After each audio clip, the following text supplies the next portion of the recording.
having me on the show. I think it's the second time. It is gracious of you to have me again.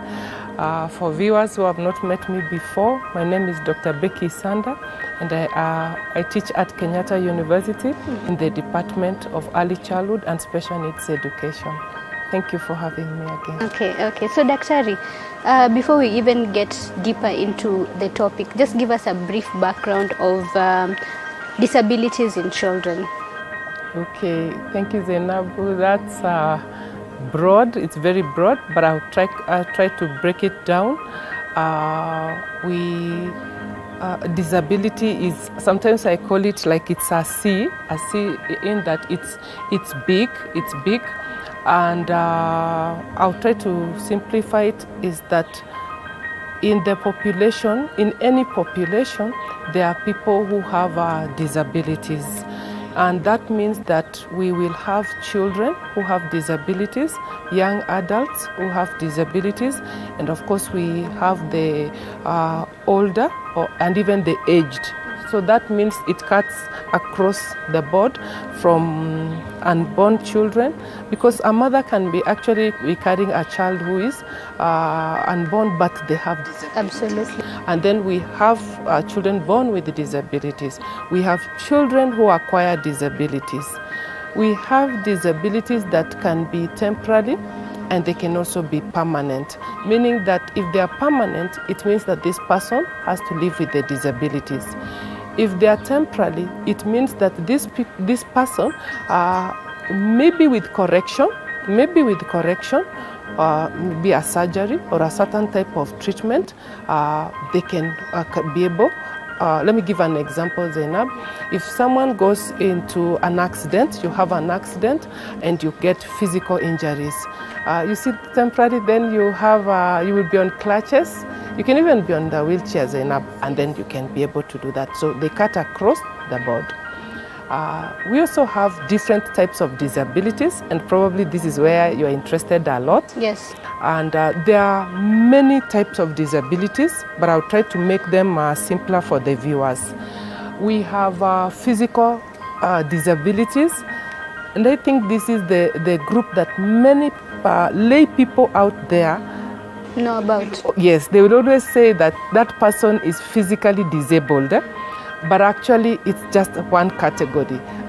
Persons that are physically challenged are persons who have a physical deformity. Maybe on your head, maybe on your hands, maybe on your feet. Something that can be seen. Just the structure, something that you can be able to see, thank you. Including loss of ears. Let's say if you don't have these ear parts, that is a physical, or even when you don't have an eye or something, that is a physical disability. The second category I would like us to talk about is what lay people call blindness. But for us, we call it visual impairments. So this is someone who has inability to be able to see or to use their sight in a very functional manner. So that is another category. We need to keep on talking about the lay and the professional terms, of course. Yes. This one is what the lay people will call blind, but for us we call them visual impairment. The third category, Zainab, are children or people placed under who have hearing loss. Hearing loss is another category. Outside here are the people that people refer to as maybe they are mute, deaf and dumb. You've heard of those kind of things, or boo-boo, something like that. But as we call them, hearing impairments. So these are people who cannot be able to benefit from the fully function of hearing. And it can be, Zainab, either in one ear or on the other, or both. Yes. And even as I explain these categories, I would like the viewers to know that all disabilities range in 4 categories in a spectrum of 4 levels. The first level is what we call mild. And even with the word, it can tell you that ni kama ni kidogo, mild disabilities. Then we move to moderate disabilities. Let's say we were drawing a graph. So it means that we have someone who has just mild disabilities. Then we come to moderate disabilities. Then we come to severe disabilities, and we rise it up to profound. Meaning that someone you can meet people and they are at the lower spectrum. And sometimes at the lower spectrum, Zainabu, of mild, it is where some of these people with correction, then they can be able to come out of the disabilities depending on the disability. Not all of them, well, if you are in mild, that you will be able to, it's temporary. It can be mild, Zainabu, but it can be permanent. Yes. Then we move to the fourth one. I think we've done, if my viewers remember, we started with physical challenges. Then we moved to visual. Then we moved to hearing. Then the third one, and all those are sensory. You see, the hearing is sensory, and also the sight is sensory, but this one is physical. Are we together? Yes. Then now we go to other disabilities, such as we now have autism spectrum disorders. For autism spectrum disorders, and also there's another one we call attention deficit hyperactive disorders. I want to group them with another one known as learning disabilities. All those are cognitive disorders. It means that these children are challenged cognitively in different ways. And maybe before us, Zainabu, going into depth of this issue, I would like viewers to know that they do not have to concern themselves so much like exactly what is autism spectrum disorder or what is learning disability. Probably what the viewer needs to know a lot is pointers in children. When they look at a child and you are like, this child is off the regular markers, then as such it will prompt a parent or a caregiver to seek attention. And so we do not have to condemn parents. You know, in the past we have always said, why doesn't the parent know that the child has a problem? And as educators, we are going backwards, Zainabu, and saying, could we have missed it, and maybe we should be educating parents on the markers. Like when I received my newborn baby, and we're even trying to work with the nurses, antenatal care. We are now trying to partner. Initially, we started working, like I could say, on our own. But with time, we are realizing that we need to work in a collaborative manner, in that if the nurse receiving the mothers is talking about disabilities at antenatal care, and if doctors are doing the same, Zainab, then they can, remember, these are the first people to receive a child, then the markers can start being recognized. Because some markers, Zainab, are visible when a child is born. They are visible when they're marked. But now, Zainab, we come to the new category I've introduced: children with autism, children with learning disabilities, children with ADHD. It's not visible at birth. You see, it's not visible. So what do we do, Zainabu? It means that the parents will start either realizing, either my child is very hyperactive, very, very hyperactive, or my child has no speech, because some of these children have no speech. My child cannot sit for long. My child cannot read and write for learning disabilities. My child cannot add up. My child cannot recall things. My child cannot... I'm just giving common characteristics. For the benefit of the viewers, give us some of those indicators that are common, because I know some are very specific to the disability, then there are those ones that cut across. Very good. I can give, let's start with a child with, today I would like us to, the last time I think we spent more time on the sensory, the hearing, the visual, and the physical. I would like us to concentrate on the cognitive disorders. I hope that is okay with you, Zainabu. So let's look at a child with hyperactive disorders. This is a child who cannot be in seat. Probably, Zainabu, you and I are going to sit here according to the time that we have agreed. It means that we can be able to be in seat. In seat is IN-SEAT, in seat. and you're expecting myself and yourself to be seated here so that we can be able to attend to this activity. It's the same for a classroom teacher or a parent. A parent also wants to tell their son or their daughter, Jane, could you please sit there until I finish whatever I'm doing? But because the child cannot be in seat, they probably will wake up, they will jump over the seats, they will jump over the things, they will run, from room to room, from place to place, scale walls, and do all those kind of things. We need to be very careful. Children are very active, so we have to be very, very careful that we are not blanketing children. We are only saying there is a level of activity that is almost like it's aggressive. So if a parent is able to note that, you can just ask, is it possible? Is something that needs to be paid attention to? And when the children are jumping like that, they're also hurting themselves. Remember, like our children with autism, they're probably going to hurt themselves, but they will not even stop like I have cut myself. Why? Because children with autism have a very high threshold of pain. So the child would be hurt, but they are bleeding, and they are not stopping. You see, for the other child is likely to cry, "Mommy, mommy, I have hurt myself." A child with autism is going to continue playing.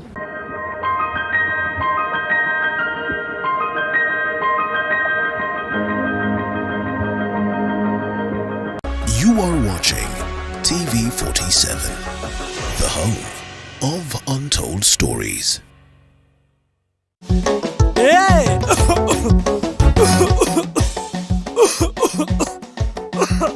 Kaluma King Herbal Lozenges zinazo nguvu maradufu kutuliza kikohozi, vidonda vya koo na mafua. Kaluma King ni shwari. Chika mama huyo muharifu kaiba kuku zangu, vifaranga wangu na mayai zote pia kabeba. Haya, chika mama huyo. Maumivu yakizidi, muone daktari. You are watching TV 47, the home of untold stories.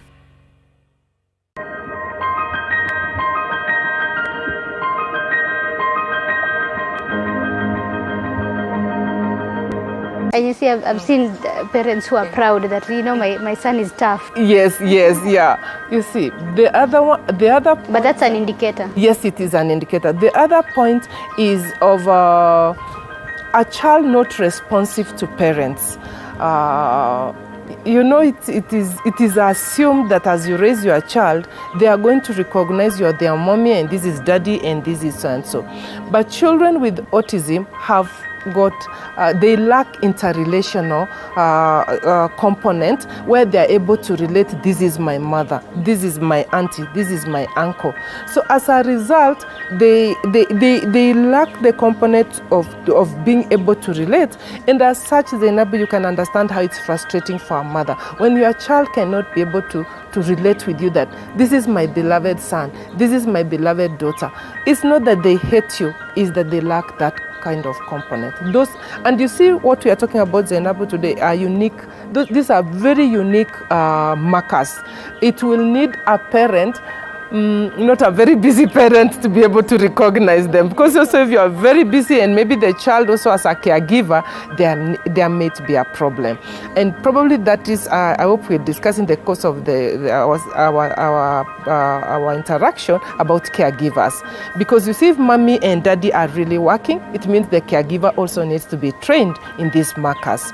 The other markers, Zainabu, are crying children. A child who is crying, you have fed them, you have clothed them, you've changed their diapers, and the child is just whining and whining. Sometimes it's good to pay attention. What is there something more? I am not saying there is, but it is good when children cry a lot to be able to pay.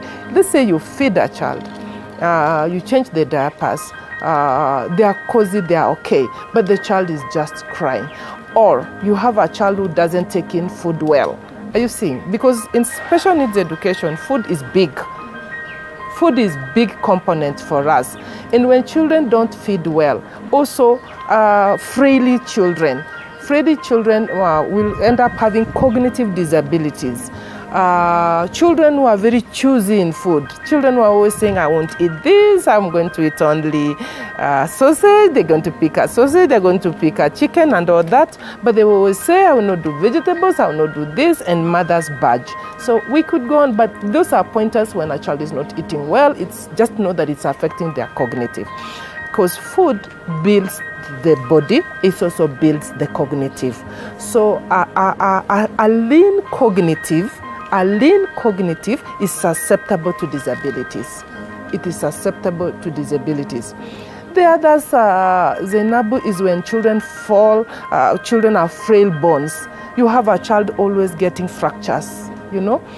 They just fall a little, they are pushed by another child, I've broken my elbow. They are pushed by another child, I have broken my wrist. They push another child, I've broken my ankle. We pay attention to that because it may be multiple sclerosis. Are you seeing? Yeah, because we need now parents to be very careful. Then there are the sleep disorders. Children who do not sleep, and it's becoming problematic because many parents are like, let the children continue watching television and they can watch or they can be on the phone. But we also concerned is that when children are not sleeping well, when children are not getting enough time to sleep, then to us, sleeping disorders become a problem for us because it means that these children's cognitive is not operating properly. There are other pointers of also behavior, how children relate to each other. I've told you about children who cry consistently, whine consistently. Then there are children always nagging completely. Children always complaining. It may sound very interesting, but actually it may lead to children who are having behavior disorders, because also behavior disorders is classified under disabilities. Children who cannot be able to relate to others socially. It's very important that as a child grows up, able to relate well with other people, Zainabu. But when children do not relate well at home, then of course they do not relate well in school and they don't relate well as adults. And Zainabu, I think you can see it in the community a lot. Yeah, people cannot be able to relate to each other. People can't keep friends. You see, people cannot keep friends, people cannot be able to wait for their turn, people cannot be kind to others. It may sound very interesting to relate it with disabilities, but for us, we relate it very easily. I'll give you a simple example of Zainabu. You take children to a swimming pool or to a meeting. Then you tell them, make a line, so that as a teacher, you attend to them one by one. A child will skip the line and come to the front and say, teacher, teacher. And you tell him, please, can you go back and take the line? And the child does not understand why you're asking him to take back. You see, it's a big issue. It's a big issue because now the child is not socialized to be able to understand that turn taking is respectful, it is being kind, and it's also being able to express themselves in a manner that I'm aware of others. So eventually it creates aggression. You see, because I want what I want when I want it. It's a problem. Yeah. And Dr. I don't know if you've noticed that we are seeing a rise in some of these cognitive disabilities that you're talking about, say autism. As an academician, would you think are some of the causes of the rise in some of these cases in the children born today?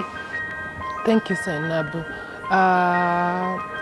A number of the cognitive related disabilities causes, initially actually we didn't get to know very well what their causes, but now a lot of study has been done and I'm in agreement with you that there has been an increase. In fact, our classrooms, the preschool classrooms, the primary classrooms are plagued with, I'm using the word plagued intentionally, with the children with cognitive disorders. And as such, it is becoming very difficult for classroom teachers to be able to run those classrooms.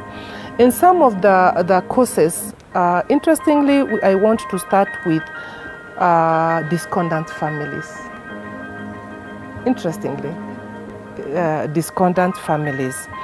When children are raised in homes that are not happy, there's a very big problem. a very big problem, because a child is supposed to come forth in the world to find a world full of love. A world that is caring, that is their home now. It's supposed to be caring, it's supposed to be receptive to the child. But if you can agree with me, Zainabu, I'm sure you have done this research more than me, that many children are not coming from those kind of families. We are having families where there's a one-parent family, and even if the one parent is strong, they are overwhelmed. They are overwhelmed. Let's say an example. I want to consider mothers, that mommy is the sole parent in a family. Just look at the roles a mother takes. She will birth the child, she will raise the child, she will feed the child, she will shop, she will go to work, she will be related with everyone in the community and do that. She will be baby's friend also, and all those kind of. She needs to relate to the caregiver, she needs to be at and all those kind of things. As such, when mommy comes back in the evening, she is not going to have space for the child. She's tired, and it's only natural that she rests, but the baby is waiting. So when baby continues waiting for mommy to rest, baby's mind is overworked. Mommy doesn't pay attention to me, mommy is not loving, mommy doesn't love me. Even when mommy goes out of her way to bring some tangibles, some chocolate, some what, and says, okay, have this, have this and I'll pay attention to you. Zainab, you can remember when the phones came, we all remember when they came. We found it comforting to give to our children to keep them busy. And you can agree with me, the children no longer find the phones comforting. They still want mommy. They have realized, you are nagging me, yes, take the phone. But even within a short time, the child is like, mommy, then you're like, but I've given you the phone. It's only saying that this thing cannot replace the love. So we need families to be cohesive. We need families to embrace children. We need families, both mommy and daddy, to take care of children. Children look at daddies for affirmation. They look to daddies for affirmation. But they are not getting the daddy affirmation because daddy is also out working. Daddy is out working. He also comes back very busy. But in most families, unfortunately, also daddy has walked away for one reason or another. He's not coming back. So that is really working up the children. And it's actually really increasing children with disabilities. Because if children get angry, Zainab, they are agitated. They fight, they bully other children in school. You see, you want daddy, you want someone to fight like, I really want my dad. But it's not there. So when you go to school, a little thing, a child snaps. And it's now like it's viral, it just goes on, the issues go on, Zainabu. Then of course, Zainabu, there is the food. There is the food that we are eating. Many of us have preferred that we do not cook. You can agree with me. We have agreed that our sufurias take a rest. We have agreed we will not go to the market, Zainabu, to get fresh products. You know that, Zainabu. We go for takeout. Yes, we have agreed that we are going to buy everything, Zainabu. We have also agreed that we are going to buy everything from the supermarket. So the supermarket is also graciously serving you with canned food. The food is canned and it is of course processed, Zainabu. You are also preferring to buy food from abroad. Remember how long it takes food to be made there and brought here overseas, and then so that you can be able to serve it to your family. As a result of that, processed food, color food that is put in color will always, it is also causing disabilities in children. So we need to go back to eat food that is coming from the ground and food that is fresh. We're also doing a lot of fast food. The fast food is such a big problem, Zainabu. Then is the lifestyle, Zainabu. We're preferring also to sit a lot. Yeah, you don't want to walk, Zain. We do not want to walk. We do not want to play out. Many of you modern, allow me to use you, Zainab. You probably are going to get a beautiful apartment, raise your family, and you do not want your son or daughter going to play in the sun. You want them to stay indoors. Exercise is good for the children. It's good for growing families. Even the sun, Zainabu, does give us health. you know, our bones become strong. Children who stay indoors have fragile bones and they are weakly. Even our skin, Zainab, it does need the sunlight to be able to be strong. You can even be able to fight a lot of, we care so much about the germs, but God already took care of the germs in many ways. We think that by staying indoors, our children will not catch germs, but it's the other way around, Zainab. Our homes are full of carpets. Our homes are full of hoovers. We are hooving carpets. We are dusting, but the children are in the same house, I see, and the dust still will go back to the children. Then the other thing that is causing also disabilities is pressure in life. There is pressure to succeed in life, pressure to be everywhere, pressure to do things, pressure to excel in school, and we are putting a lot of pressure in our children. We are the A generation. Our children must get A's. They must get A's. So when they are leaving for school, that's all you communicate. Instead of embracing your child, you remind them that, you know, we've put so much. You are going to one of the best schools in the country. You're going to this academy. You are going to this international school, GEMS International School. So we just want an A. So every morning you're just telling your child about an A and all that. But the child is looking up to you for love. You see the difference? Yeah, you're talking about secondary things. Your child is lacking primary things. The primary thing is to love a child. If parents love children, they will work hard in school. It's almost automatic, Zainab. So, Doctor, if I'm getting you, most of these courses are lifestyle based. Thank you. You got it right, Zainab. Thank you for summarizing. They are, if you notice, I have not talked a lot about acquired, but you can give me a second to talk about them. Zainabu as viewers, Zainabu has put it well. With all what I'm talking about is lifestyle. But we do have disabilities that are acquired in the environment, such as maybe an accident. Accidents, Zainabu, also do cause cognitive disorders, like a high impact accident, Nobody talks about it in Kenya. They would say there was an accident in Wayaki Way and 2 people died. I think if I'm correct, that is how it ends. And the rest went to hospital. But you see, they are not telling you that the ones who went to hospital did acquire disabilities, either cognitive and of course physically or sensory. They will. But mostly it's the cognitive that nobody is talking about. A patient goes through the trauma of an accident and then they go to hospital and then they keep quiet. That is a cognitive disability automatically because their cognitive has been, even injuries in their homes, parents' violence in their homes, domestic violence, sexual violence, or drug and substance abuse, they will also cause cognitive disorders.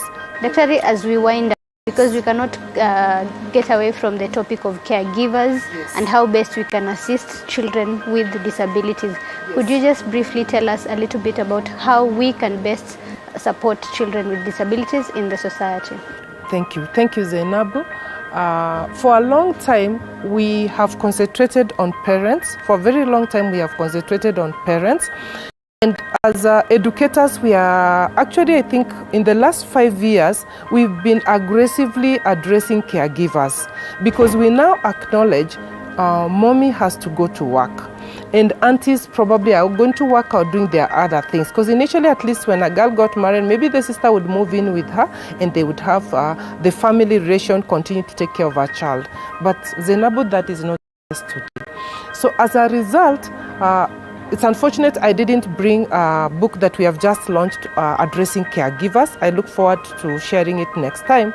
But we have addressed caregivers in that caregivers can be trained. There can be a training on caregivers. And parents who are listening to me, I am not talking about cleaning the house. I am talking about a caregiver who is well trained to be able to get the markers that we addressed earlier. A caregiver that can make nutritious food, not good food, nutritious food. A caregiver who could take in your place, who can be able to monitor your child and can be able to tell you, as probably I was attending to the baby during the birth. I noticed noticed that the neck of the child was hanging. You see, that is a good caregiver. Or as I was washing the child, I felt like they kept twitching. You see, very few caregivers can be able to give you such markers. That every time I wash the child, he whines and whines without the caregiver assuming that the child doesn't love a bath. That when I feed the child, they throw up. When I give the child particular food, they scratch, and such things happen to them. We are trying to train those kind of caregivers. And even when something happens, what can the caregiver be able to do?